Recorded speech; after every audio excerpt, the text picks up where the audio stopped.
नमस्कार, आप देख रहे हैं इंडिया टीवी। आपके साथ मैं हूं पंकज भार्गव। दिल्ली पर एक बार फिर से खतरा मंडराने लगा है। तेज बारिश फिर से शुरू हो गई है।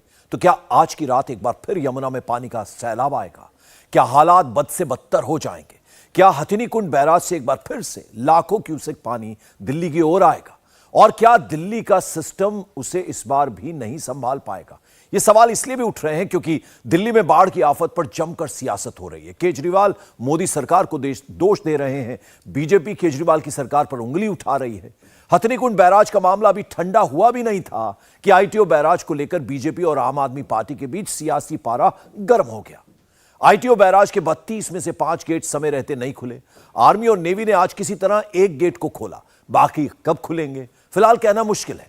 इस बीच हरियाणा सरकार ने 48 घंटों में आईटीओ बैराज के 5 गेट ना खुलने की रिपोर्ट मांग ली है। इस बैराज को हरियाणा सरकार ही ऑपरेट करती है। हरियाणा की खट्टर सरकार ने तो सीधे सीधे यह भी आरोप लगा दिया है कि दिल्ली सरकार हथिनी कुंड बैराज पर झूठ बोल रही है, अपनी जिम्मेदारी से पल्ला झाड़ रही है। अब सवाल यह है कि दिल्ली में आई बाढ़ पर झूठ बोलने वाला अपराध कौन कर रहा है? दिल्ली में आई बाढ़ का भयानक सच क्या है, इस रिपोर्ट से समझते हैं। दिल्ली में बाढ़ आने से ठीक पहले हरियाणा के हथिनी कुंड बैराज में क्या हुआ? बैराज का गेट खुला तो पानी कैसे आगे बढ़ा? कितनी रफ्तार से आगे बढ़ा? क्या सच में यूपी हरियाणा की तरफ वाले कैनाल का गेट बंद रखा गया? क्या सच में कोई साजिश हुई? ये केंद्र सरकार की गहरी साजिश है दिल्ली वालों को मुसीबत में डालने की।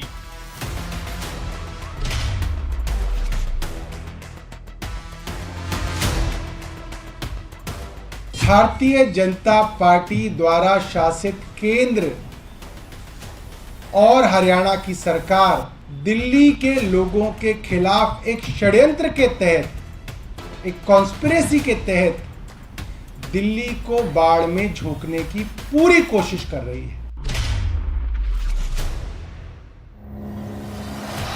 बाढ़ के पानी ने जब दिल्ली को डुबोया तो दिल्ली के आईटीओ पर बने बैराज में क्या हुआ?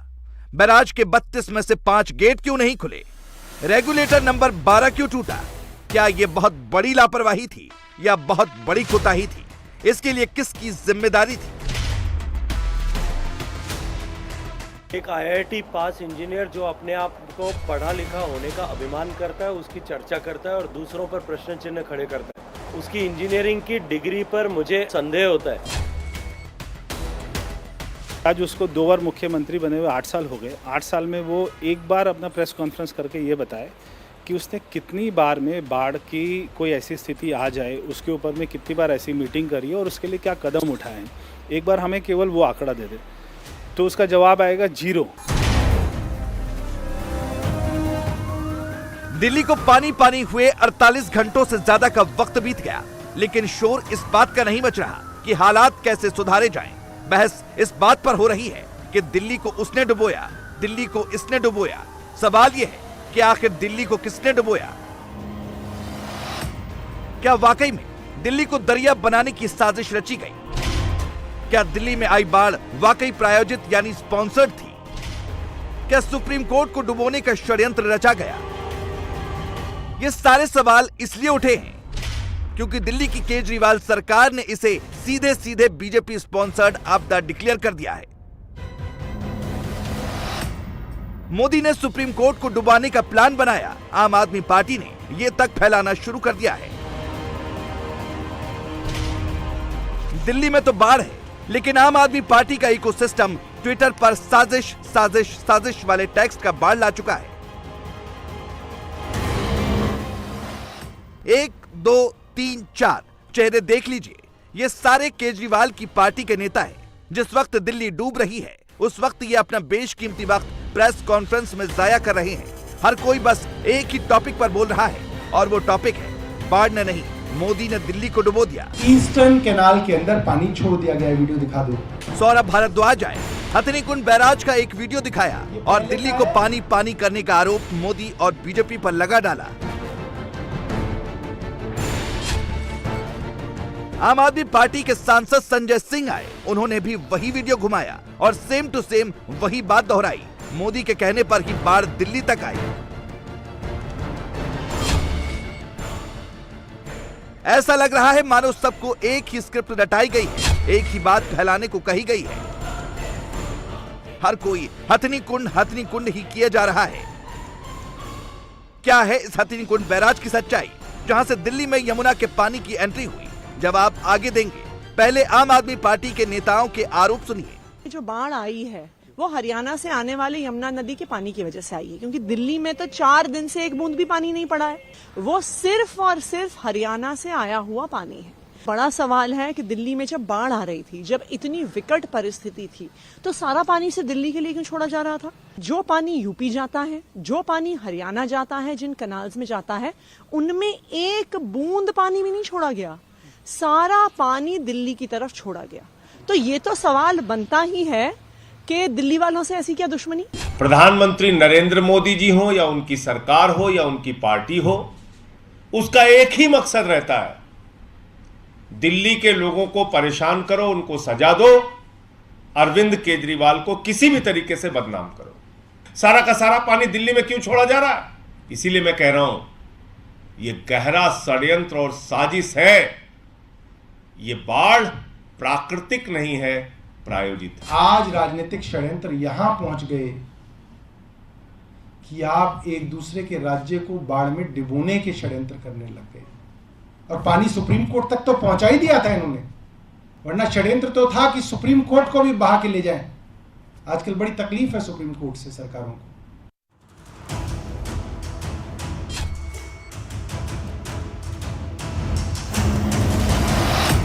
सवाल यह है कि केजरीवाल एंड टीम के आरोपों में कितना दम है? क्या वाकई हथनी कुंड बैराज से साजिशन पानी का रुख दिल्ली की ओर मुड़ा गया?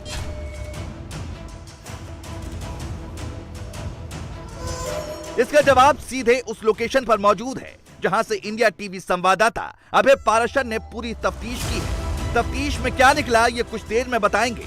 पहले कुछ इंपॉर्टेंट पॉइंट्स नोट कीजिए। हथनी कुंड बैराज हरियाणा की यमुना नगर में हिमाचल की सीमा के करीब यमुना नदी पर बना हुआ है। हिमाचल और उत्तराखंड के पहाड़ों को यमुना नदी का कैचमेंट बेल्ट कहा जाता है। मानसून में इन पहाड़ों पर अधिक बारिश होने से पानी सैलाब बनकर सबसे पहले यहीं उतरता है और हथनी कुंड बैराज की दीवारों से टकराता है। इसके अलावा यमुना की सहायक बरसाती नदियां सोम और पथराला का पानी भी यमुना का जल स्तर बढ़ाने का काम करता है। इस वक्त मैं मौजूद हूं हथनी कुंड बैराज में। ये पूरा इलाका आप देख सकते हैं हरियाणा का, ये हथनी कुंड बैराज है। सामने की तरफ से हम आपको बताएं, यमुनोत्री उत्तराखंड हिमाचल की तरफ से पानी जब आता है, बरसात का पानी, प्राकृतिक पानी यहां पर आता है, और यहां पर जब पानी पहुंचता है, यहां से पानी जो है वो उत्तर प्रदेश, राजस्थान, दिल्ली, इन गेटों के सहारे जाता है। ये जो सामने 18 गेट है, इन 18 गेट के जरिए नीचे की तरफ मैं आपको दिखाऊंगा कि किस तरीके का गेट है। ये देखिए, इस तरीके के ये गेट है। फिलहाल गेट से नीचे पानी है क्योंकि अभी लेवल जो है वो काफी कम है, और जब पानी का लेवल ऊपर होता है तो इन गेट को क्रॉस करके पानी सीधा आगे दिल्ली की तरफ जाता है, यमुना नदी की तरफ जाता है। हथनी कुंड बैराज में स्टोरेज क्षमता नहीं है, वो सिर्फ पानी को डाइवर्ट करने का काम करता है। यहाँ हर घंटे गेज की मदद से पानी को नापा जाता है। अगर पानी 1 लाख क्यूसेक से कम है तो उसे यहाँ से निकलने वाली 3 नहरों में राजस्थान, हरियाणा और उत्तर प्रदेश में सिंचाई के लिए डाइवर्ट कर दिया जाता है। अगर पहाड़ों से पानी 1 लाख क्यूसेक से ज्यादा आ जाता है तो यमुना में मिनी फ्लड और 2.5 लाख क्यूसेक आने पर हाई फ्लड घोषित कर दिया जाता है। मिनी फ्लड घोषित होने के बाद उत्तर प्रदेश, राजस्थान और हरियाणा में सिंचाई के लिए जाने वाली नहरों को बंद कर दिया जाता है, क्योंकि पानी के ज्यादा बहाव से इन नहरों के टूटने का डर बना रहता है। करीब 3.5 लाख क्यूसेक पानी इन गेटों के जरिए छोड़ा जाता है, जो कि सीधा दिल्ली की तरफ जाता है। लेकिन इसके अलावा अगर मैं आपको बताऊं, मेरे इस साइड जो आप ये गेट देख रहे हैं, ये टोटल 10 गेट हैं, और इन 10 गेट के जरिए हरियाणा और दिल्ली की तरफ पानी जाता है। सामने आप 4 गेट देख रहे हैं, वो जो 4 गेट हैं वो उत्तर प्रदेश जाने वाला, एक वहां पर एक कनाल बनाई हुई है, वो उत्तर प्रदेश जाने वाला रास्ता है। वहां पर भी जरूरत के हिसाब से उत्तर प्रदेश की तरफ से कितनी डिमांड आती है पीने के पानी की, सिंचाई की, वहां पर पानी वैसे छोड़ा जाता है, और उसकी कैपेसिटी जो है वो 4000 क्यूसेक पानी की है। अब आप सोचिए, 4000 क्यूसेक पानी यूपी की तरफ छोड़ा जा सकता है, उसकी कैपेसिटी ही इतनी है, और 20,000 के आसपास क्यूसेक पानी जो है वो दिल्ली और हरियाणा इन 10 गेट के जरिए छोड़ा जा सकता है। इनकी कैपेसिटी मात्र इतनी ही है, यानी कि 20,000 क्यूसेक पानी ही आप यहां से छोड़ सकते हैं। अगर 1 लाख क्यूसेक का लेवल यहां पर है तो इन 4 गेट को भी बंद कर दिया जाएगा, यानी कि यूपी की तरफ भी नहर में पानी नहीं जाएगा, क्योंकि जब 1 लाख क्यूसेक पानी होता है तो बहुत ज्यादा मलबा आता है और उस वजह से इन गेट को बंद कर दिया जाएगा। ऐसे ही बिल्कुल सामने जो आप तस्वीरें देख रहे हैं, जो वेस्टर्न कनाल है, यानी कि दिल्ली और हरियाणा की तरफ जाने वाला जो पीने का और सिंचाई का पानी है, उन दरवाजों को भी बंद कर दिया जाता है 1 लाख क्यूसेक में, क्योंकि इतना मलबा आता है कि इन नहर के अंदर पानी नहीं छोड़ा जा सकता। हथनीकुंड बैराज से पानी सेंट्रल वाटर कमीशन की गाइडलाइन के मुताबिक ही छोड़ा जा रहा है, यानी आम आदमी पार्टी हरियाणा की बीजेपी सरकार और मोदी सरकार पर जो आरोप लगा रही है वो शुद्ध रूप से एक पॉलिटिकल टूल है। मकसद ही मोदी की इमेज को टारगेट करना है। केजरीवाल जी की आदत में शामिल है दूसरों पर आरोप लगाना। पानी का तो स्वभाव है, ऊपर से नीचे ही जाता है और हथनीकुंड से दिल्ली काफी नीचे है। अब हमारे प्रदेश में भी तो कई बाहर से ही पानी आया है, हिमाचल से आया, पंजाब से आया, लेकिन हम तो दोषारोपण नहीं कर रहे। केजरीवाल जी तो बहुत सियाने हैं, बहुत इंटेलिजेंट है। वो पानी का स्वभाव बदल दें कि पानी नीचे ना आया करे, ऊपर चला जाए पानी। इस बीच एक और दिलचस्प जानकारी हमारे हाथ लगी है, जो आम आदमी पार्टी के दावों पर सवालिया निशान लगा रही है। तो क्या मानसून के दौरान यमुना में कितना पानी छोड़ा जाएगा? क्या इसकी जानकारी दिल्ली सरकार को पहले से थी? इसी साल 23 मई को यमुना में पानी और मानसून से निपटने की तैयारियों को लेकर सभी स्टेक होल्डर्स की एक बैठक हुई थी। मीटिंग में दिल्ली के सिंचाई और बाढ़ नियंत्रण विभाग के लोग भी थे। मीटिंग की डिटेल्स अलग अलग राज्यों के अधिकारियों से शेयर तक की गई थी। मीटिंग में हरियाणा के अधिकारी ने तो ये तक रिक्वेस्ट की थी कि हथनीकुंड बैराज में पानी के थ्रेशोल्ड को 70,000 क्यूसेक से बढ़ाकर 1 लाख क्यूसेक कर दिया जाए। बाद में जून के महीने में CWC को ये चिट्ठी भी भेजी गई।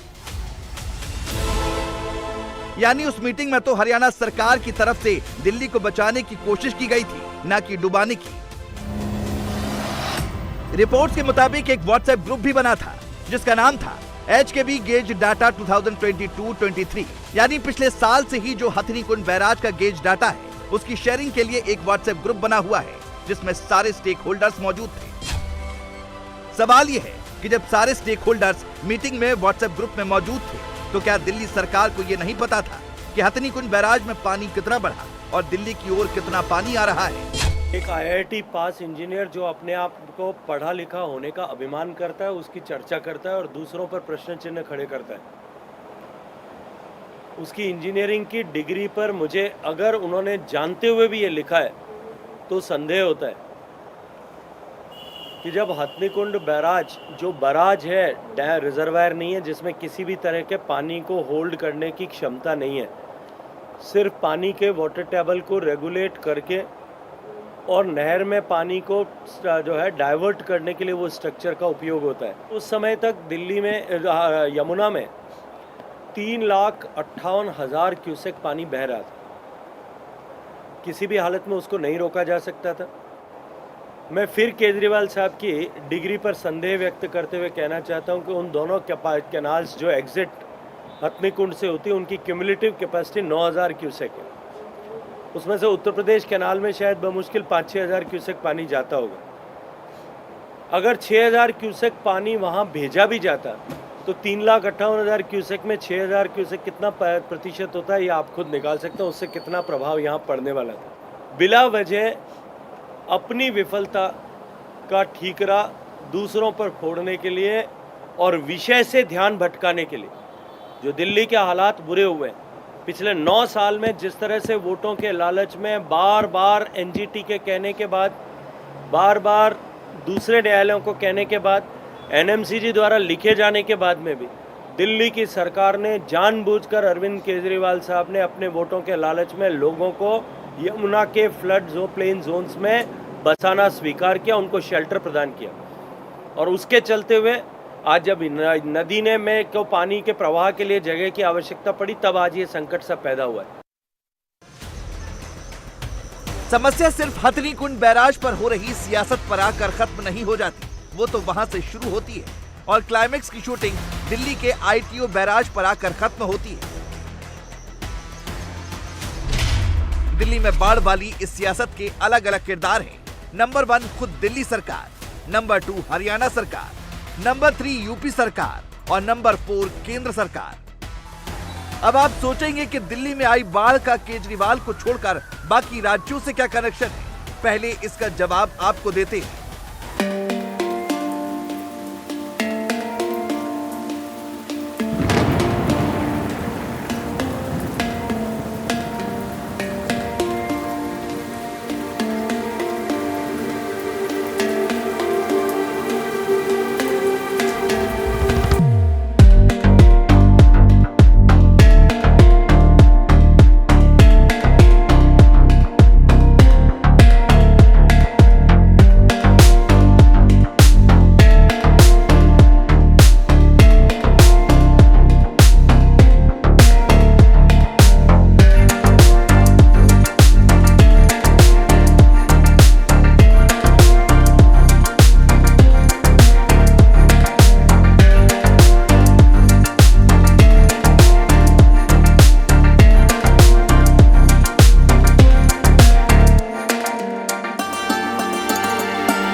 जाती है। शहर के कई हिस्सों में सीवर ओवरफ्लो होने लगते हैं। बैराज की हर साल डीसिल्टिंग होनी चाहिए, वो तक नहीं होती। कौन सा राज्य किस तरह से बैराज में जमा मिट्टी को बाहर निकालता है, ये तक पता नहीं चल पाता। बैराज की ग्रीसिंग भी होती रहनी चाहिए। फाइलों में तो सब ठीक ही दिखाया जाता है, जमीन पर कुछ होता नहीं है। ये जो यमुना की अपना डीसिल्टिंग होनी थी, जो पिछले 8 साल से एक बार भी नहीं हुई, और जो वहाँ पे सिल्ट है उसका लेवल आज जो है वो अपना 5 गुना हो गया है। तो 5 गुना सिल्ट, जो ये केजरीवाल बोलता था कूड़े का पहाड़, मगर केजरीवाल ने पानी के अंदर में कीचड़ का पहाड़ बना दिया। आज तक उसने कोई मशीन नहीं लगाई। और मैं छठ पर भी वहाँ पर गया था और मैंने दिखाया था कि वहाँ पे क्या स्थिति होती है, कितने बच्चे मरते हैं, कितने जानवर मरते हैं।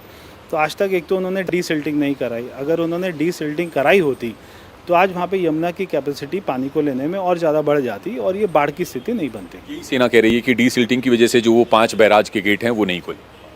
बिल्कुल, मैंने कहा अब वो डीसिल्टिंग का काम किसका था? वो तो हरियाणा का नहीं था, यूपी का नहीं था, वो तो केजरीवाल का था। तो कोई एक वो अपना नाले का जो कोई एक तो जिम्मेदारी ले ले केजरीवाल अपने ऊपर, या सारी जिम्मेदारी से वो अपना भागते रहेंगे और वो दिल्ली के लोगों को ऐसे मारते रहेंगे और अपना शीश महल बना के रहेंगे। ऐसे कैसे होता है? इस बार पानी का फोर्स इतना ज्यादा था कि दिल्ली सरकार के अधीन आने वाला पंपिंग रेगुलेटर खराब हो गया। 12 नंबर ड्रेन पानी के तेज बहाव में टूट गया और बाढ़ का पानी शहर में घुस गया। ये irrigation and flood control department, government of Delhi और ड्रेन नंबर 12, ये पूरा यहाँ पर लिखा है। दरअसल ये पूरा दिल्ली सरकार के अधीन आता है। जो ये ड्रेन नंबर 12 है, जो कि आईपी पार्क मेट्रो स्टेशन के ठीक पीछे बना हुआ है, मोटी लोहे की चादर से एक बड़ा बैराज इसमें बना हुआ था और जिसे समय रहते खोला जाता था, बंद किया जाता था। लेकिन ये लोहे की चादर से बना हुआ पूरा बड़ा बैराज टूट गया, यमुना का पानी ओवरफ्लो हुआ और इसी नाले के सहारे सीधा जो है पानी दिल्ली शहर में घुस गया। और जब हालात संभालने की बारी आई तो केजरीवाल सरकार ने यहाँ भी पॉलिटिकल स्लोगन शुरू कर दिया। एलजी के इशारे पर ऑफिसर ने फोन नहीं उठाया, मैसेज का जवाब नहीं दिया, एनडीआरएफ टाइम पर नहीं आई, आर्मी टाइम पर नहीं आई। मोदी ने सबको रोक दिया, ये कर दिया, वो कर दिया। अगर 12 घंटे पहले एनडीआरएफ बुला ली होती, 12 घंटे पहले आर्मी के इंजीनियर्स को बुला लिया होता तो आईटीओ में पानी नहीं भरता, तो सुप्रीम कोर्ट तक पानी नहीं पहुंचता। ऐसा भेदभाव क्यों? जब आपको मंत्रियों ने आदेश दिया कि आप एनडीआरएफ बुलाइए, जब आपको मंत्रियों ने आदेश दिया कि आप आर्मी को संपर्क करिए, तो क्यों नहीं किया गया? वैसे तो अफसर अक्सर सियासी बयानबाजी में कूदते नहीं हैं, लेकिन केजरीवाल की पार्टी के नेताओं की तरफ से पर्सनल आरोप लगे, निजी हमले हुए तो खुद अश्विनी कुमार जवाब देने आए। इस तरीके से आरोप लगाना दुर्भाग्यपूर्ण है, जैसा मैंने कहा था, और ये डिमोटिवेट करता है अफसर को। झूठे इस तरीके से आरोप लगते हैं। सभी अफसर काम कर रहे हैं, दिन रात काम कर रहे हैं, और उनको करना भी चाहिए। ऐसा नहीं कि वो कर रहे हैं तो कोई एहसान कर रहे हैं, उनका काम है ये करना। लेकिन इस तरीके की बिना बात की बात करना ये शोभा नहीं देता, ये बड़े दुर्भाग्यपूर्ण है। एनडीआरएफ का आरोप आपको याद होगा कि एलजी के सामने लगा दिया था कल, जिस तरह से आपका नाम लेकर शायद कहा। मुझे भी बड़ा ताज्जुब होता है कि इस तरीके से टारगेट करना, किस मंशा से वो कर रहे हैं, ये आप लोग समझ सकते हैं। ये कुछ उनका एक नैरेटिव बनाना चाहते हैं। सच्चाई हमने उनको उसी रात बता दी थी, और जैसे मैंने बताया कि मैं भी उस 9 बजे के आसपास गया था। मैं दूसरे एरिया में भी मैंने राउंड लिया था, ये देखने के लिए पानी कितना बढ़ गया है, क्या इफेक्ट हो सकता है। मैं उस दिन ओखला बराज तक गया था, लौटते वक्त वहाँ भी गया था। एनडीआरएफ का कहना उन पे अपना काम, माने इरिगेशन और फ्लड जो मिनिस्टर के तहत आता है, उसकी जिम्मेदारी एनडीआरएफ पे ऐसे ही फेंक देना ये उचित नहीं है। एनडीआरएफ के हमारे पास टीमें थीं, वो सभी काम कर रही हैं। आज भी जहाँ जहाँ जरूरत पड़ती है उनको डिप्लॉय, वो 13 तारीख को ही आ गई थी। उनका काम रेस्क्यू एंड रिहेबिलिटेशन पे है। इंजीनियरिंग का काम इंजीनियर ही कर सकते हैं। मोटी बात यह है। ये तक कह रहे हो तो सुप्रीम कोर्ट बहाने की साजिश थी। किसकी साजिश थी? आप लोग कर रहे थे, हरियाणा सरकार कर रही थी, अधिकारी सुन नहीं रहे हैं। अगर एलजी के सामने आपका नाम लेकर इस तरह सौरभ भारद्वाज आरोप लगा रहे हैं तो सुना होगा तो आप लोग क्या सोच रहे थे? दिल में क्या चल रहा था कि नाम लेकर वो मीडिया के सामने सीएम वहाँ है, एलजी वहाँ है, ये चीजें, ये बहुत दुर्भाग्यपूर्ण है, यही कहा जा सकता है। ऐसा भी नहीं है कि केजरीवाल सरकार काम नहीं कर रही है। जब से बाढ़ का सैलाब आया है, दिल्ली सरकार के मंत्री जमे हुए हैं, डटे हुए हैं, लेकिन दिक्कत यह है कि जान बचाने वाले काम के बीच भी वो पॉलिटिकल लाइन लेकर बैठ गए हैं, और नुकसान दिल्ली वालों का हो रहा है, दिल्ली का हो रहा है।